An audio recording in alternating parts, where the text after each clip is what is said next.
আজকে চলুন একটু ভিন্নভাবে কিছু বানাই। একটা সসপ্যানে 2 টেবিল চামচ চিনি নিয়ে নিলাম, আর নিয়ে নিচ্ছি 2 টেবিল চামচ চা পাতা। তো এগুলোকে সসপ্যানে দিয়ে একটু ভেজে নিচ্ছি। এই সময় চুলার আঁচ কমিয়ে রেখে তারপর এভাবে করে নেড়ে চেড়ে নিচ্ছি কিছুক্ষণ। তাহলে চা থেকে একটা দারুণ স্মেল আসবে। তো একটুখানি সময় নিয়ে চুলার আঁচ কমিয়ে ভেজে নেওয়ার পর এখানে দিয়ে দিচ্ছি 1 কাপ লিকুইড মিল্ক। এই সময় চুলার আঁচ আরও একটু কমিয়ে অনবরত নেড়ে যাচ্ছি। সেই একই কাপ দিয়ে দিচ্ছি আরও হাফ কাপ পানি। এখন শুধু মিডিয়াম আঁচে জাল করে যাচ্ছি যাতে দারুণ একটা কালার আসে। আপনারা যদি এভাবে চাটা বানান তাহলে চায়ের মাঝে খুব সুন্দর একটা স্মেল আসবে, যেটা আপনাকে অনেকটা সময় ধরে লিগার জাল করতে হবে না। অনেকটা সময় ধরে জাল করা ছাড়াই আপনি দারুণ একটা চা তৈরি করতে পারবেন। তো এখন মিডিয়াম আঁচে কিছুক্ষণ জাল করে নিচ্ছি, আর খুব তাড়াতাড়ি চায়ের মাঝে একটা দারুণ কালার চলে আসবে। এখন ঠিক এই পর্যায়ে ফুটতে শুরু করেছে। আপনারা চাইলে কিন্তু এই চাটা এভাবেও বানাতে পারেন। আবার চাটা যদি একটুখানি আলাদাভাবে বানাতে চান, ওই ক্ষেত্রে এখানে কিছু মশলা অ্যাড করতে পারেন, এটা আপনার পছন্দ অনুযায়ী।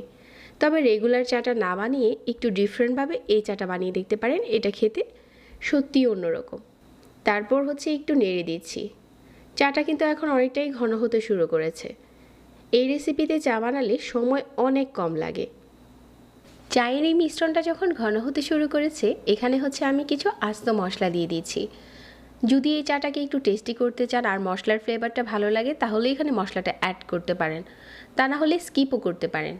2 টুকরো নিয়ে নিলাম এলাচ, আর 2 টুকরো লবঙ্গ, আর 2টা গোলমরিচ। একটা তেজপাতা মাঝখান থেকে চিড়ে দিয়ে দিলাম, 1 টুকরো দারচিনি।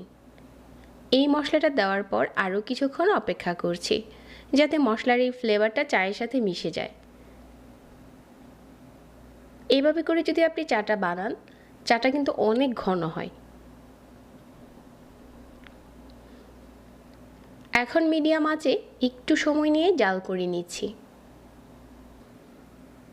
তবে এইভাবে করে বানালেই মশলার একটা দারুণ ফ্লেভার পাওয়া যায়। আমাদের চাটা এখন রেডি, গরম গরম পরিবেশন করে নিচ্ছি। চাটা আমি এখন একটা কাপে ঢেলে নিচ্ছি। রেগুলার চা তো সবাই বানান, চাইলে এভাবে করে আগে থেকে চায়ের পাতাটা একটু ভেজে তারপর চা বানিয়ে দেখতে পারেন। এই চায়ে চায়ের ফ্লেভারটা অনেক স্ট্রং হয়।